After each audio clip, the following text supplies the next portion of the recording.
आप सभी बच्चों को बहुत बहुत नमस्कार। आज मैं एक बहुत इम्पोर्टेंट टॉपिक पर बात करूंगा और वो टॉपिक है कहीं न कहीं श्रावस्ती। श्रावस्ती का भगवान बुद्ध से बहुत गहरा नाता है, तो यहीं से हम लोग अपनी बातों को शुरू करते हैं। और श्रावस्ती की बात करें तो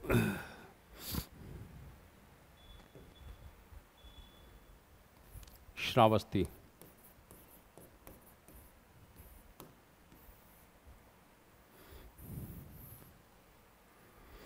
श्रावस्ती की बात हम लोग कर लेते हैं। और ये बुद्ध काल का एक प्रसिद्ध कहीं न कहीं एक प्रकार से जो है नगर है और कौशल राजतंत्र की राजधानी भी है। यानी हम ये बात कर सकते हैं कि बुद्ध काल में कौशल राजतंत्र की राजधानी और प्रसिद्ध नगर कौशल राजतंत्र की राजधानी है और प्रसिद्ध नगर है। यहाँ पर हम लोग बात करते हैं कि जो सरयू नदी थी वो कौशल राज्य को दो हिस्सों में विभाजित करती थी। यानी ये कौशल राज्य है, कौशल राज्य को सरयू नदी दो भागों में विभाजित करती थी।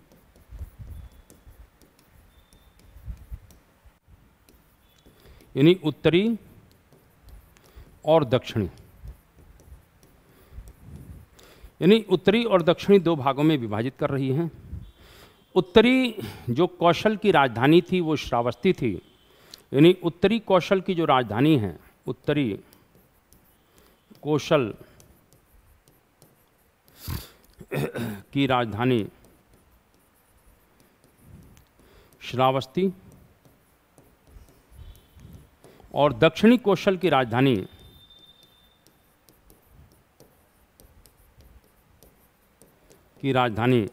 कुशावती थी। कुशावती भी एक बहुत इंपॉर्टेंट जगह है, कुशावती। तो ये दो नगर कहीं ना कहीं हम लोगों को देखने को मिलते हैं। और कौशल में ही कपिलवस्तु के शाक्य गणराज था, कुशावती नगर था और साकेत अयोध्या शामिल था। यानी हम बात करें तो कौशल में ही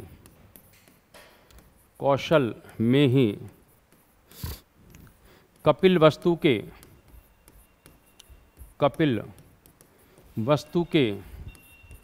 शाक्य गणराज्य था। इसी कौशल में कुशावती नगर भी था।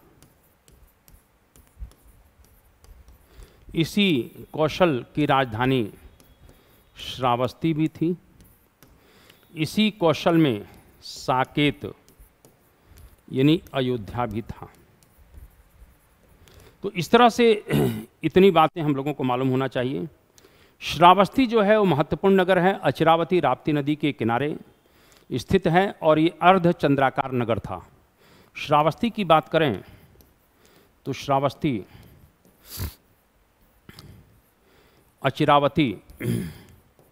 अचिरावती नदी, जिसे हम राप्ती कहते हैं, के तट पर स्थित एक अर्धचंद्राकार नगर है। कैसा नगर है? अर्धचंद्राकार नगर। श्रावस्ती इस समय यूपी का एक जिला है, इस बात को थोड़ा सा ध्यान रखिएगा। यदि हम यहाँ पर और आगे बढ़ जाते हैं तो श्रावस्ती के विषय में और क्या बन सकता है। श्रावस्ती की पहचान आधुनिक महेश से की जाती है, जबकि वहाँ बने जैतवन बिहार की अवशेषों की पहचान सहेत से की जाती है और इसीलिए इनको सम्मिलित रूप से सहेत महेत कहते हैं। यानी श्रावस्ती की जो पहचान हो रही है, श्रावस्ती की पहचान जो हो रही है आधुनिक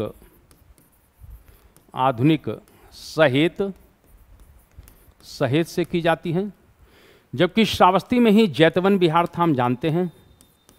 तो जैतवन विहार की जो पहचान है वो महेश से की जाती है। इसीलिए इन्हें सम्मिलित रूप से, इसलिए इसे सम्मिलित रूप से सहेत महेत, तो सम्मिलित रूप से सहेत महेत कहते हैं। यह भी आपसे पूछा जा सकता है। कौशल का मगध से संघर्ष होगा, बिल्कुल संघर्ष होगा। अजातशत्रु के शासनकाल में कौशल से बड़ा संघर्ष हुआ है। तो कौशल का मगध से संघर्ष बुद्ध के समय की महत्वपूर्ण घटना है। यानी कहीं न कहीं कौशल का मगध से संघर्ष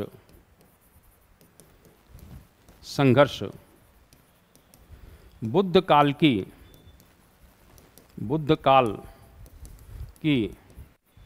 एक महत्वपूर्ण घटना है। तो बुद्ध काल की एक महत्वपूर्ण घटना है, ये भी आपसे पूछा जा सकता है। और बुद्ध के समय यहाँ का जो प्रसिद्ध शासक था उसका नाम था इस तरीके से प्रसेनजीत। क्या नाम था? तो यहाँ पर आएगा बुद्ध के समय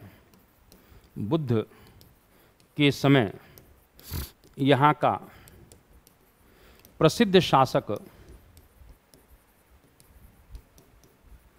प्रसेनजीत था। कौन था? प्रसेनजीत।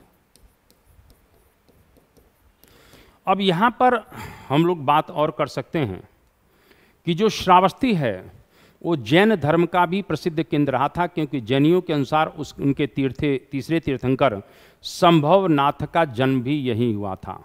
श्रावस्ती जैन धर्म का भी केंद्र था, जैन धर्म का केंद्र था, क्योंकि जैनियों के अनुसार इनके तीसरे तीर्थंकर संभवनाथ का जन्म यहीं हो रहा है। इसी प्रकार से महावीर स्वामी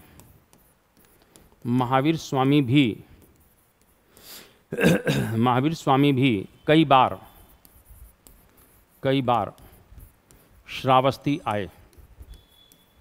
तो कई बार कहीं न कहीं महावीर स्वामी भी श्रावस्ती आते हैं, ये भी आपसे बिल्कुल पूछा जाएगा, ठीक है ना। यहाँ पर क्वेश्चन आएगा कि बुद्ध ने सबसे ज़्यादा समय यहीं पर व्यतीत किया है, इस बात को थोड़ा सा ध्यान रख लेना। यानी मैंने अभी कहा कि श्रावस्ती का संबंध बुद्ध से महत्वपूर्ण है। बुद्ध से कहीं न कहीं इस प्रकार से महत्वपूर्ण संबंध क्यों है? क्योंकि बुद्ध ने अपने उपदेशों का सर्वाधिक प्रचार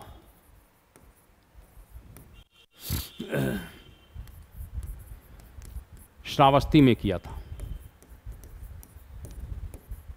यानी सबसे ज़्यादा प्रचार जो हो रहा है वो श्रावस्ती में हो रहा है। यानी हम ये कह सकते हैं यहाँ पर कि बुद्ध के सर्वाधिक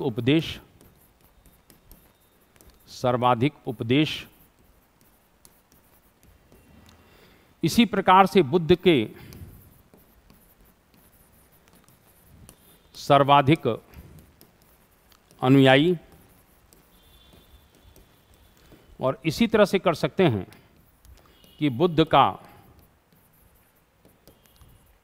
सर्वाधिक वर्षावास,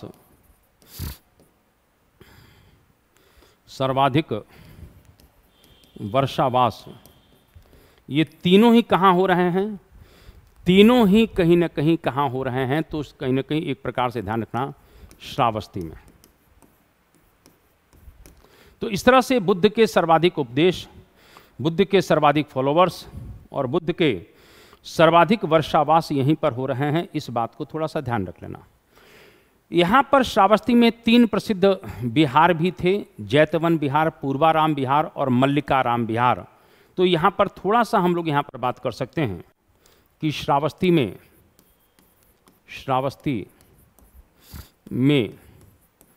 3 विहार हैं।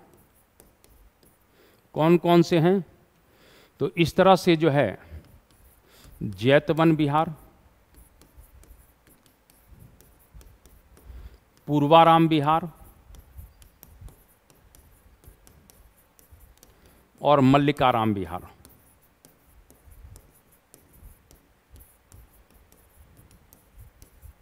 ये 3 विहार हमको कहीं न कहीं यहाँ पर देखने को मिलते हैं। इसमें अगर हम बात करें जैतवन विहार की, तो जैतवन विहार के ऊपर प्रश्न बनता है। ध्यान रख लेना, जैतवन विहार श्रावस्ती के व्यापारी अनाथ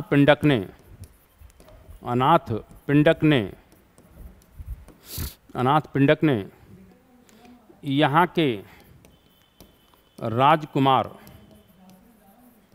राजकुमार जैत से खरीद कर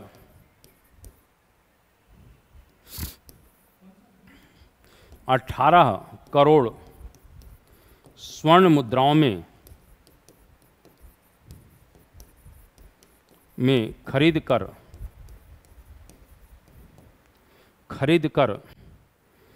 बौद्ध संघ को दान में दिया। बौद्ध संघ को दान कर दिया। तो ये जैतवन विहार बहुत इंपॉर्टेंट है। यहाँ ध्यान रखना, भगवान ने जैतवन विहार में ही सर्वाधिक वर्षावास किया है। कितने वर्षावास? 19। यानी यहाँ पर आता है कि बुद्ध ने सर्वाधिक 19 वर्षावास जैतवन विहार में ही किया था। तो जैतवन विहार में ही सर्वाधिक 19 वर्षावास किए हैं। इसके बाद अगर हम बात करते हैं तो एक और विहार है, मैंने अभी कहा है कि उसका नाम है पूर्वाराम विहार। और पूर्वाराम विहार एक प्रकार से वहीं के जो श्रेष्ठी थे, व्यापारी थे, मिगर की पुत्री विशाखा ने इसका निर्माण करवाया और बौद्ध संघ को दान में दिया। तो यहाँ पर पूर्वाराम विहार का निर्माण श्रावस्ती के श्रेष्ठी या व्यापारी, श्रावस्ती का एक श्रेष्ठी या व्यापारी है जिसका नाम क्या है? तो मिगार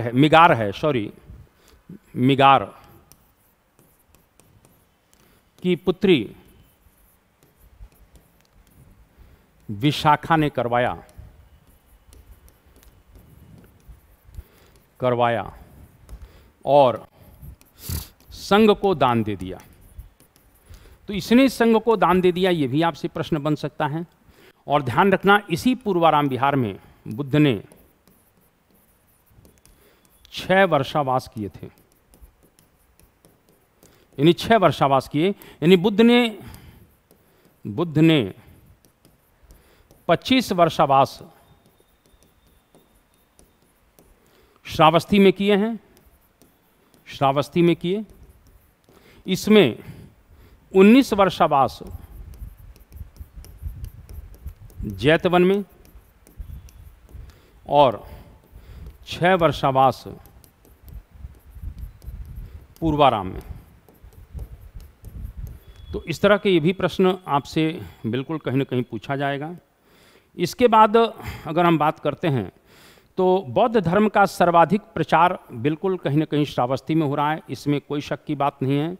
तो यहाँ पर लिख सकते हैं कि बौद्ध धर्म का सर्वाधिक प्रचार श्रावस्ती में हुआ।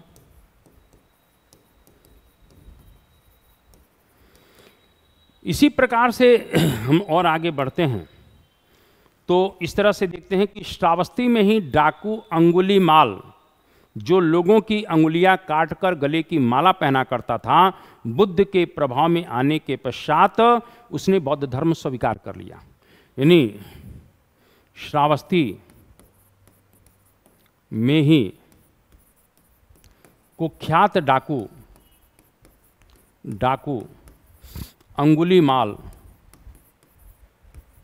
अंगुलीमाल ने बुद्ध के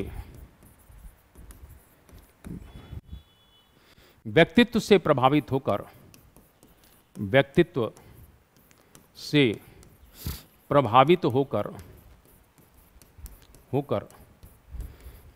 बौद्ध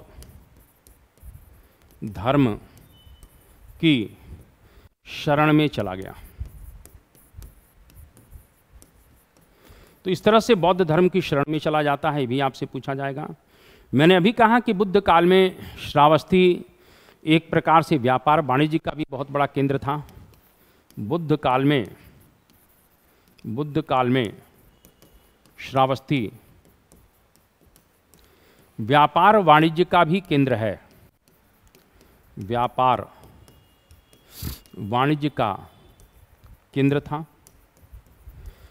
इस तरीके से अगर देखें, भगवान बुद्ध बहुत लंबे समय तक रहे, इसलिए श्रावस्ती एक बहुत बड़ा बौद्ध तीर्थ स्थल था, बौद्ध तीर्थ स्थल था, जिसके कारण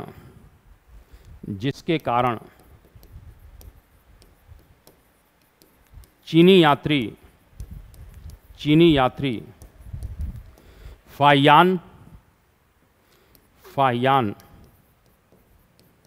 व भेनसांग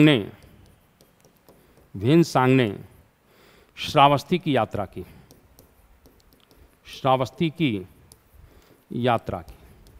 तो इस तरह से श्रावस्ती अपने आप में एक बहुत इम्पॉर्टेंट नगर था। जो इन्फॉर्मेशन है बहुत इम्पॉर्टेंट है, इसको जरूर आप लोग पढ़िए, चैनल को सब्सक्राइब करिए। जय हिंद।